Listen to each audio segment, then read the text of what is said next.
Saudari-saudaraku terkasih dalam Tuhan Yesus Kristus, selamat pagi dan berkah dalam. Kita berjumpa kembali dalam renungan harian kita, Senin 31 Juli 2023. Hari ini gereja mengajak kita untuk memperingati Santo Ignatius Loyola. Ia lahir di Spanyol tahun 1491, anak bungsu dari keluarga bangsawan. Ia hidup dalam kemewahan duniawi ia rasakan di lingkungan istana. Ia dididik dalam tradisi kebiasaan hidup istana yang ketat. Tahun 1517, Ignatius menjadi tentara kerajaan Spanyol. Namun sekitar 4 tahun kemudian, ia menderita luka parah, terkena peluru ketika mempertahankan benteng Pamplona dari serangan tentara Perancis. Dalam masa pemulihan kesehatannya, ia berusaha untuk membaca buku kepahlawan tentunya. Sayang, tidak ada buku-buku yang heroik. Satu-satunya buku yang tersedia ialah buku tentang Kristus dan orang-orang kudus. Ia pun menjamahnya, membolak-balik buku itu, dan tanpa disadari tumbuh dalam hatinya keinginan untuk menyerahkan hidup sepenuhnya kepada Allah. Ia tidak lagi ingin menjadi tentara duniawi, melainkan seorang rohaniwan, tentara surgawi yang erat pada Tuhan dan cinta kasih. Bahkan ia ingin melampaui para pahlawan suci.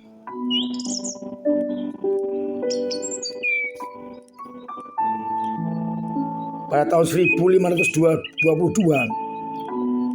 Ignatius pergi ke biara Benediktin Montserrat, timur laut Spanyol. Selama 3 hari ia berdoa, memohon ampun atas segala dosa-dosanya, dan semua miliknya diberikan kepada orang-orang miskin. Keinginannya yang sungguh-sungguh ditunjukkan dengan meletakkan pedangnya di bawah kaki altar kapel biara itu tanggal 24 Maret malam hari. Keesokan harinya, setelah menerima komuni kudus, ia pergi ke gua untuk mengalami suasana tenang dan damai yang menyenangkan. Ia lahir sebagai manusia baru.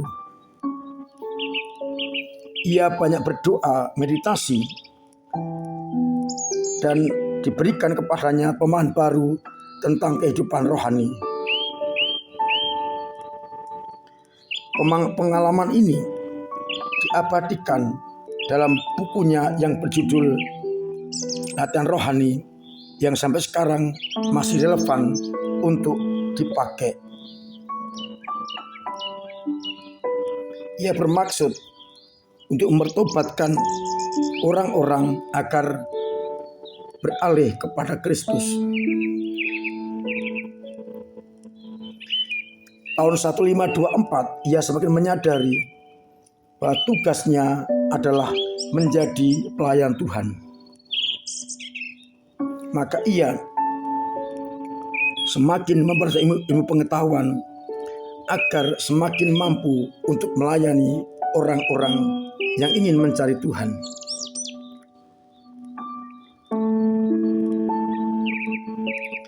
Ia kemudian mengumpulkan beberapa orang pemuda yang tertarik kepada pelayanan gereja.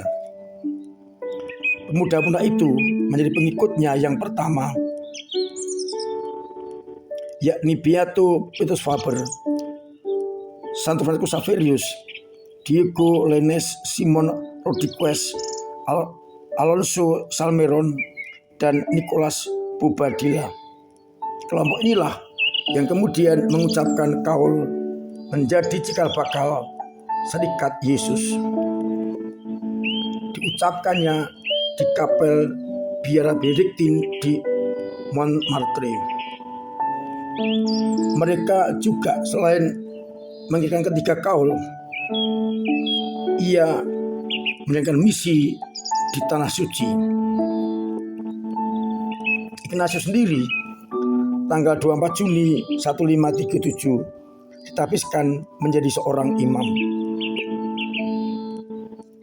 Karena keinginan untuk bermisi di Tanah Suci tidak berhasil, maka mereka menambah kaul dengan kesediaan menjalankan karya misi di Tanah Suci yang dibatalkan itu dengan pengabdian khusus kepada Sri Paus.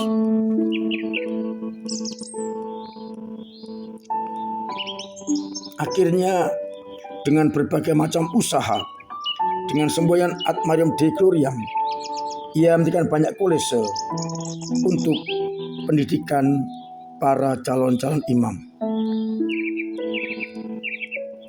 Kita bersyukur kepada Tuhan karena kegigihan Santo Ignatius Loyola ini dalam memperjuangkan gereja.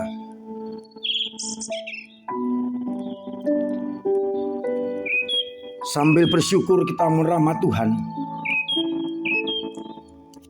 agar kita mampu memilih yang terbaik, meninggalkan kemapanan duniawi menjadi pengikut Kristus.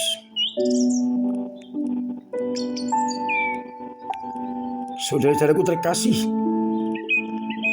bacaan hari ini dari bacaan yang pertama kitab Kejadian ayat 32, kita mendengar bagaimana umat Israel yang menantikan Musa turun dari gunung membuat patung lembu emas sebagai ganti Tuhan Allah.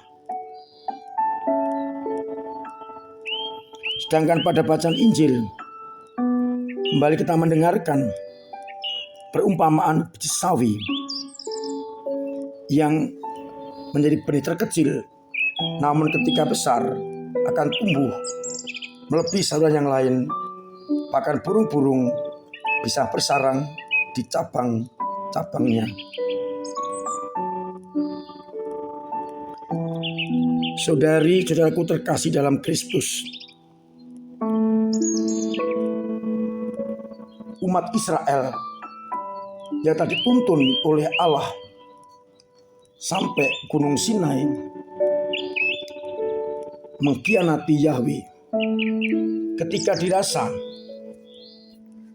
Musa tidak segera turun, maka mereka kemudian mengambil inisiatif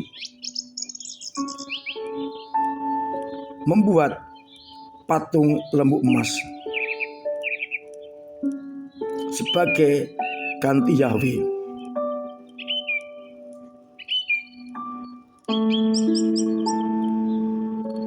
Mereka mengatakan, kami tidak tahu apa yang terjadi dengan Musa.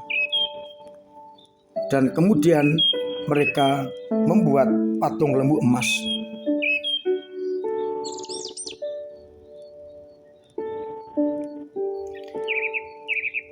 Orang Israel tidak sabar untuk menantikan perintah Tuhan lewat Musa, maka mereka mengambil jalan pintas, instan. Mereka susah untuk mendengarkan Allah lewat Musa yang masih berdialog di Gunung Sinai.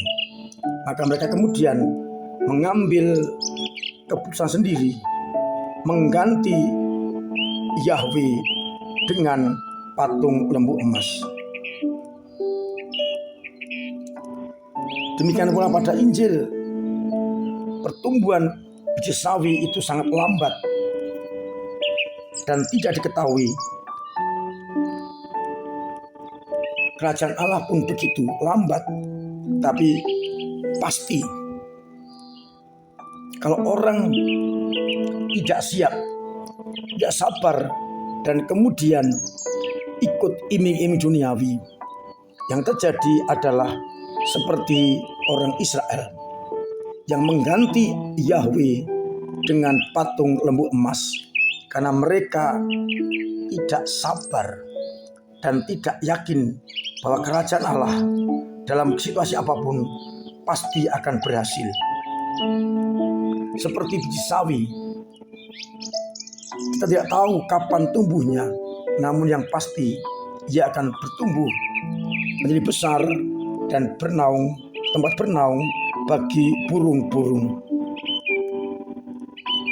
Oleh karena itu saya mengajak merenungkan satu hal saja dari kedua bacaan maupun semangat Santo Ignatius yang tidak pernah putus asa.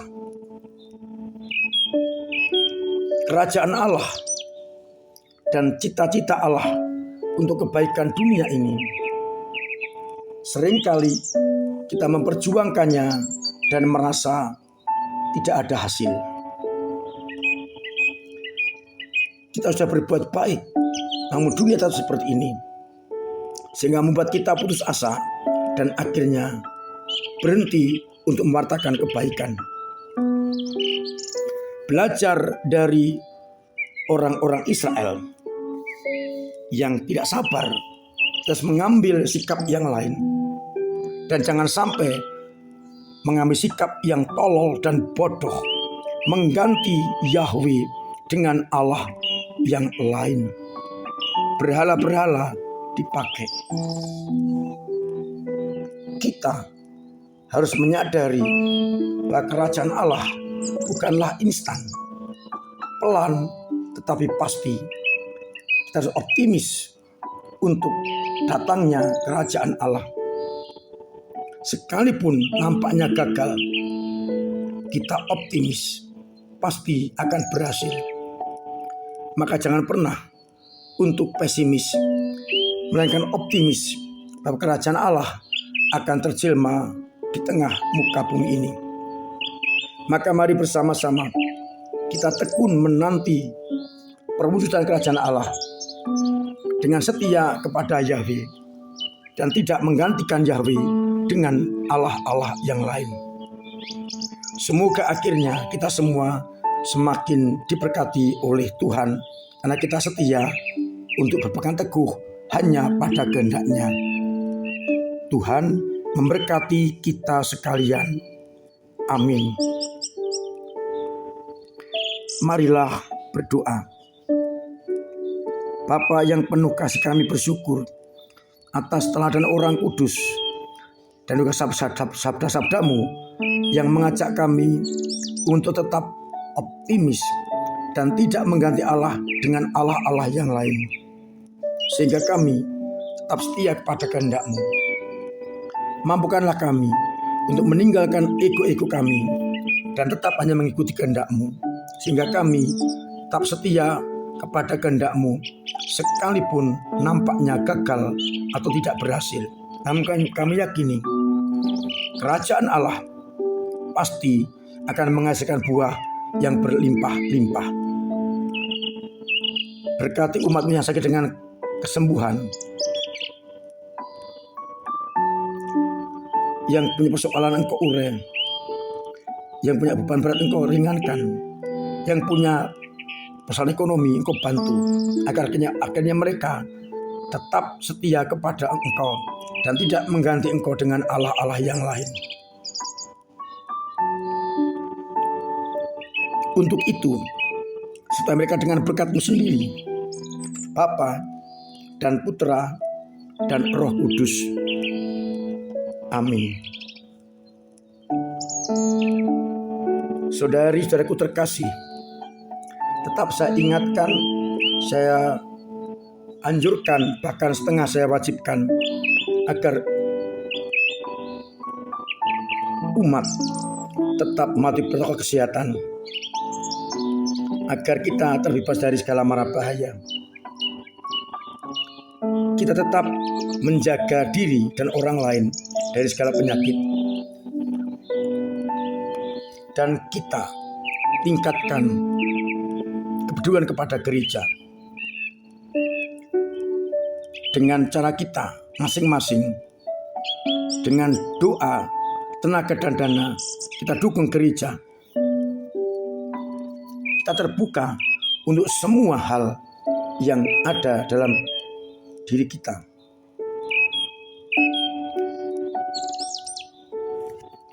Kita mencoba agar karya gereja semakin membangkitkan iman umat. Terima kasih yang telah mengisi ruang atau gedung serbaguna kita dengan kursi-kursinya yang masih dinantikan dari lingkungan atau siapapun agar dapat dipakai dengan nyaman. Semoga kita tetap diberi kesehatan, kesetiaan iman, dan tidak mengganti Allah dengan Allah-Allah yang lain. Saya mengajak umat untuk berdialog terbuka demi kemajuan gereja dan tidak secara sembunyi-sembunyi memberikan pandangannya kepada orang lain. Untuk itu saya